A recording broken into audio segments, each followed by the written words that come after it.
नमस्कार।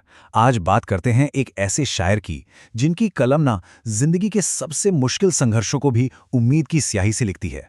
जी हाँ, हम बात कर रहे हैं जावेद अख्तर साहब की। उनकी शायरी में आपको इश्क की नज़ाकत भी मिलेगी और इनकलाब की आग भी। तो चलिए उनके शब्दों के इस खूबसूरत सफर पर निकलते हैं। जावेद साहब को ना अक्सर एक लक़ब दिया जाता है, जिंदा दिल शायर। पर सवाल यह है कि ये जिंदा दिली है क्या आखिर? देखिए, ये एक ऐसा फलसफा है जहां इश्क में मिले दर्द पर रोना धोना नहीं होता, बल्कि हर तजुर्बे को, अच्छा हो या बुरा, जिंदगी का एक जरूरी हिस्सा मानकर उसे गले लगाया जाता है। मतलब कोई पछतावा नहीं, कोई अफसोस नहीं, बस जिंदगी का जश्न। तो सवाल उठता है कि ये जिंदा दिली ये आती कहां से है? ये आती है जिंदगी को बहुत बहुत करीब से देखने से, बिना किसी लाग लपेट के। उन्होंने जो भी देखा, जो महसूस किया, उसे हूबहू बिना किसी बनावट के अपने गीतों और गजलों में उतार दिया। मतलब सिर्फ और सिर्फ सच्चाई। अच्छा, तो लिखने का ये जो बेबाक अंदाज है, ये जो गहरा हुनर है, ये आया कहां से? इसका जवाब ना उनकी शायरी की जड़ों में ही छिपा है। कहते हैं ना, शायरी तो उनकी रगों में थी। और ये सच भी है। ये हुनर उन्हें विरासत में मिला था अपने पिता महान शायर जानिसार अख्तर से। सोचिए, शायरी का माहौल, शब्दों की समझ, ये सब तो उन्हें घर में ही मिल गया था। लेकिन देखिए, विरासत में मिले हुनर को तराशना भी तो पड़ता है ना? और ये काम किया महान गीतकार साहिर लुधियानवी की सोहबत में। साहिर के जो उसूल थे, उनकी जो सामाजिक चेतना थी, उसी ने जावेद साहब की कलम को वो धार दी जो आज भी सीधे दिल में उतर जाती है। और इस लिस्ट में एक और बहुत बड़ा नाम जुड़ता है, गुलजार साहब का। जी हाँ, गुलजार के साथ उनकी दोस्ती ने भी उनके हुनर को निखारने में एक बहुत बहुत अहम रोल निभाया। अब जरा सोचकर देखिए, एक तरफ जानिसार साहब का क्लासिसिज्म, दूसरी तरफ साहिर की बगावत, और साथ में गुलजार की तस्वीरों जैसी शायरी। क्या कमाल का संगम रहा होगा इन तीनों की सोच का। तो चलिए अब उनकी एक ऐसी ही गज़ल की गहराइयों में उतरते हैं। एक ऐसी गज़ल जो उनके संघर्ष और उम्मीद के फलसफे को बड़ी खूबसूरती से हमारे सामने रखती है। तो गज़ल की शुरुआत होती है इन पंक्तियों से। जरा गौर कीजिएगा। वो ढल रहा है तो ये भी रंगत बदल रही है, ज़मीं सूरज की उंगलियों से फिसल रही है। क्या कमाल की तस्वीर खींची है वक्त और बदलाव की। यहाँ देखिए कितना शानदार रूपक यानी मेटाफर इस्तेमाल किया गया है। शायर कह रहा है कि जैसे डूबता हुआ सूरज आसमान और ज़मीन सबका रंग बदल देता है और वक्त रेत की तरह हाथों से फिसलता जाता है, ठीक वैसे ही जिंदगी में बदलाव भी एक अटल सच्चाई है। इसे कोई।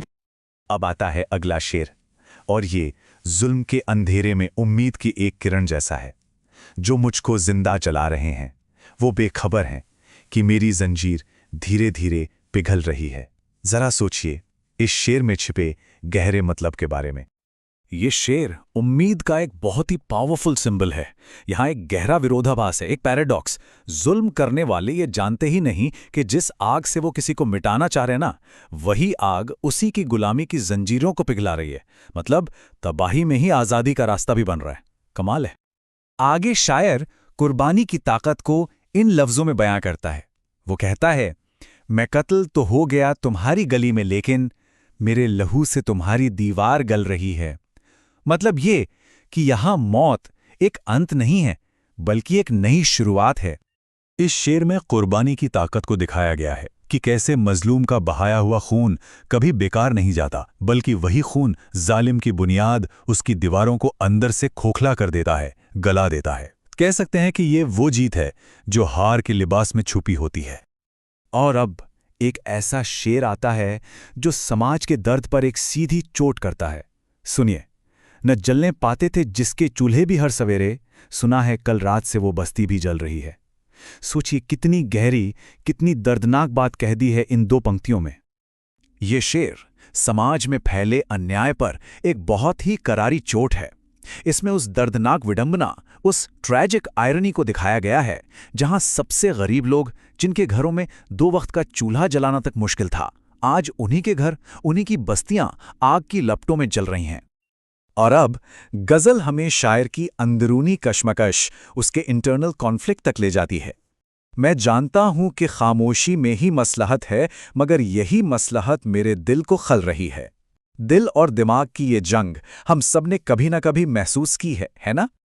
यहाँ शायर के दिल और दिमाग के बीच की लड़ाई साफ दिखती है। एक तरफ दिमाग है जो कहता है कि भलाई इसी में है कि चुप रहो, खामोशी में ही समझदारी है। लेकिन दूसरी तरफ है ज़मीर, दिल, जो इस खामोशी को बर्दाश्त नहीं कर पा रहा। ये चुप्पी उसे एक कांटे की तरह लगातार चुभ रही है। तो फिर इस पूरी गज़ल का सार क्या निकलता है? इसके दिल में ना दो जज्बात एक साथ धड़कते हुए महसूस होते हैं। एक तरफ है लहू, यानी संघर्ष, कुर्बानी, दर्द, और दूसरी तरफ है उम्मीद, वो उम्मीद जो कभी नहीं मरती। ये जो तनाव है ना, ये पूरी गज़ल में बहुत साफ दिखता है। देखिए, एक तरफ जिंदा जलाए जाने का दर्द है, कत्ल होने का जुल्म है, बस्तियों के जलने का भयानक संघर्ष है। लेकिन दूसरी तरफ उसी संघर्ष की आग से पिघलती जंजीरें भी हैं, जालिम की गलती हुई दीवारें हैं, और इन सब के बीच जिंदा रहती उम्मीद की एक मजबूत किरण भी है। और आखिर में ये गज़ल हमें इंसानियत का एक बहुत ही ज़रूरी, एक बहुत ही गहरा सबक सिखाती है।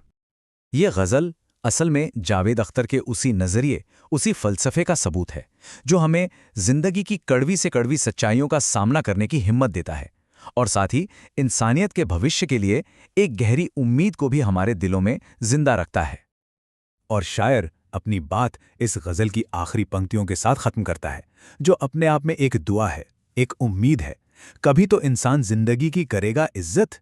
ये एक उम्मीद आज भी दिल में पल रही है, और शायद यही वो उम्मीद है जो हर मुश्किल, हर अंधेरे के बावजूद हम सबको जिंदा रखे हुए हैं।